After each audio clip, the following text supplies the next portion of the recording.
Bismillahirrahmanirrahim. Assalamualaikum warahmatullahi wabarakatuh. Oke teman-teman, masih di Jengbi Channel. Nah, untuk video kali ini sekarang kita akan melanjutkan video yang kemarin bang nih, yang dimana untuk beberapa hari ke belakang saya upload video dan di situ langsung banyak banget komentar yang masuk. Ada yang bilang, makanya kalau motor jangan balap-balapin, mending standar aja. Jadi mungkin mereka ngira bahwa motor ini motor balap, akhirnya stangnya patah gitu kan.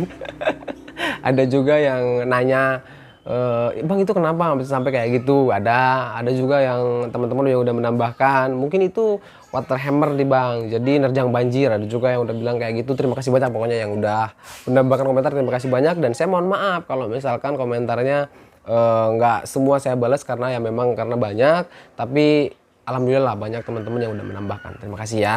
Dan sekarang kita akan melanjutkan bahwa memang bener bang, kemarin saya pun udah berbincang sama ownernya. Jadi motor ini tuh nerjang banjir lalu mati saat itu juga jalan mati.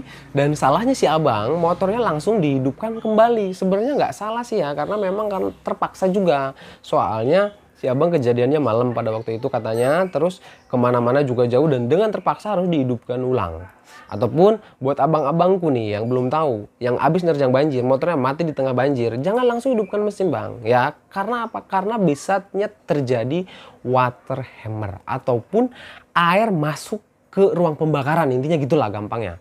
Jadi ketika nerjang banjir, water hammer itu gini ya, ketika nerjang banjir ada air yang masuk ke ruang bakar dan dikompres oleh piston, maka akibat tekanan kompresinya ini tinggi, maka yang jadi korban adalah stang pistonnya ini. Karena apa? Karena tekanan air dan tekanan bensin itu berbeda. Kalau bensin, nah sedangkan kan bensin masuknya juga sedikit, dia hanya serbuk gitu kan. Ketika dikompres, nah ini dia aman-aman aja gitu kan. Karena kompresinya nggak sebesar air. Tapi coba bang bayangin, ketika air yang masuk dipaksa dikompres oleh piston, maka tekanan yang tinggi akan menimpa stang piston ini.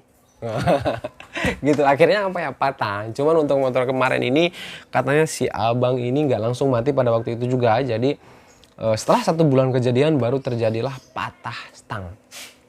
Ngeri ya bang ya, ngeri. Cuman saya yakin udah banyak orang yang udah ngalamin, itu udah banyak, karena di situ juga banyak komentarnya. Saya udah ngalamin bang, motor saya mati gitu kan.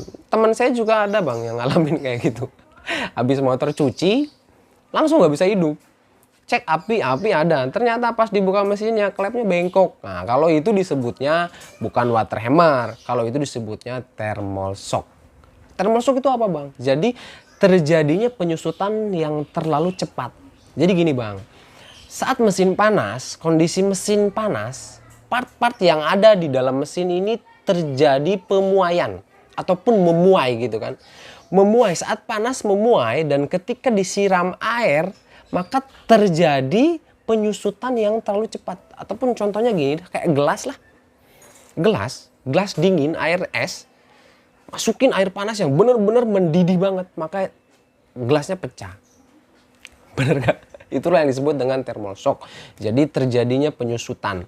Sedangkan kan yang di dalam mesin ini, ketika posisi panas, metal-metalnya ini memuai. Ketika dikena air ya shock dia jadinya. Terjadi penyusutan yang terlalu cepat. Makanya untuk teman saya pun pada waktu itu klepnya kenapa bengkok ya, lagi panas disiram air, dicuci. Makanya banyak peribahasa, kalau mesin lagi panas jangan langsung dicuci. Ya takutnya ya kayak gini. Tapi ntar pasti banyak nih yang ngomen nih, ah motor saya enggak kok, motor saya dicuci saat panas nggak kenapa-napa sampai sekarang aman. Ya itu apa, lagi hoki berarti harus bersyukur. Harus bersyukur berarti. Tapi giliran apesnya ya seperti itulah. Ataupun ada yang udah ngalamin motor habis cuci panas mati, klepnya bengkok, ada nggak? Komen di bawah ya. Kalau teman saya udah ngalamin itu banyak yang kayak gitu, klep bengkok, itu yang disebut dengan thermal shock. Tapi kalau untuk yang kemarin stang sampai patah, itu bener-bener ekstrim banget. Ekstrim bang ya. Nah jadi gini bang, ada pertanyaan, gimana kalau misalkan kita harus bener-bener melewati banjir itu dengan sangat terpaksa? Apa yang harus kita lakukan, bener nggak? Pasti banyak yang nanya kayak gitu. Gini bang, ketika abang ada banjir yang ngalangin di jalan dan abang harus bener-bener melewati banjir itu dengan sangat terpaksa, kalau bisa ya cari dulu jalan alternatif lah kalau bisa, biar aman. Karena kalau udah terjadi kayak gini ya repot ya bang. Tapi Anggaplah itu nggak ada, anggaplah nggak ada jalan alternatif dan kita harus benar-benar melewati banjir itu. Pokoknya nggak ada tapi, kita harus benar melewati banjir itu. Ya silahkan aja lewatin. Aman nggak bang? Ya nggak tahu. Cuman kalau memang harus benar-benar terpaksa banget, ada beberapa yang harus abang lakukan. Ketika abang melewati banjir itu, abang pertimbangkan dulu airnya itu dia lewat box filter apa enggak. Kalau masih di bawah box filter, is oke lah.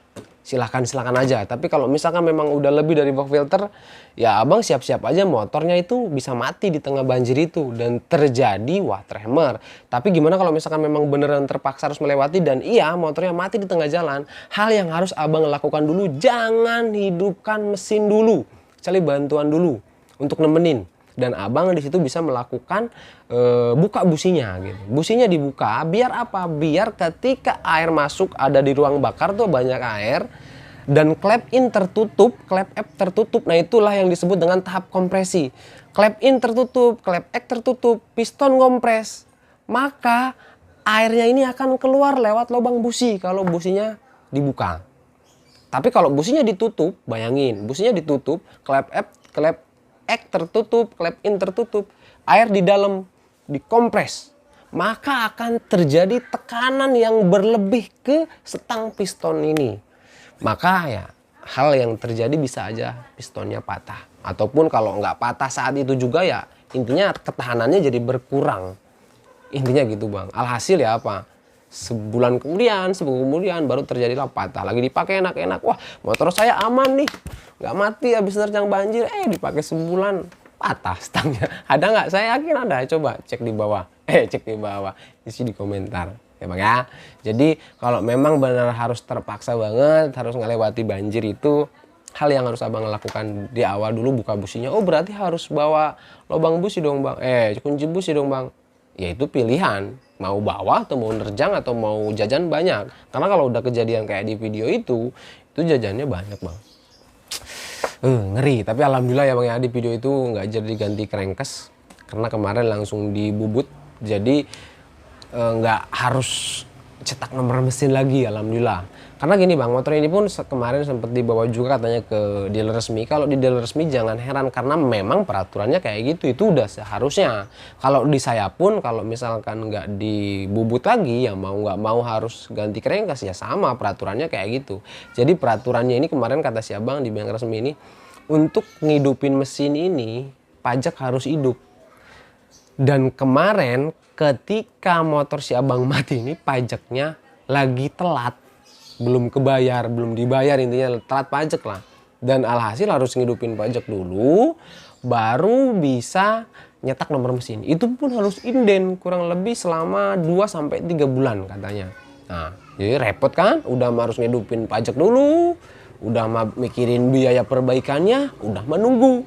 Nah, repot kan? Jadi pilih silakan. Mau nerjang banjir, silakan. Kalau mau nerjang banjir, tapi jaga-jaga, siapkan kunci busi dan lain sebagainya untuk membuka itu.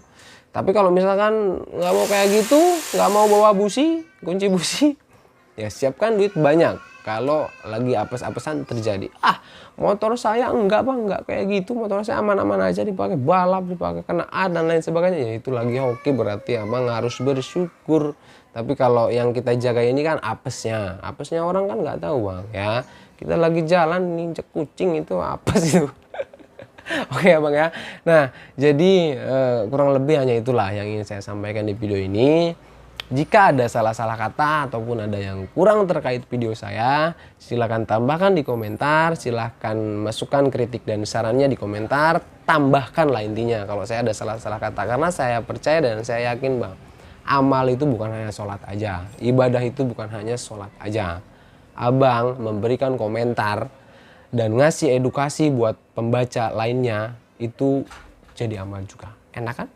Jangan mencela, mending kasih komentar, kasih masukan yang bagus. Saya yakin itu jadi amal buat abang.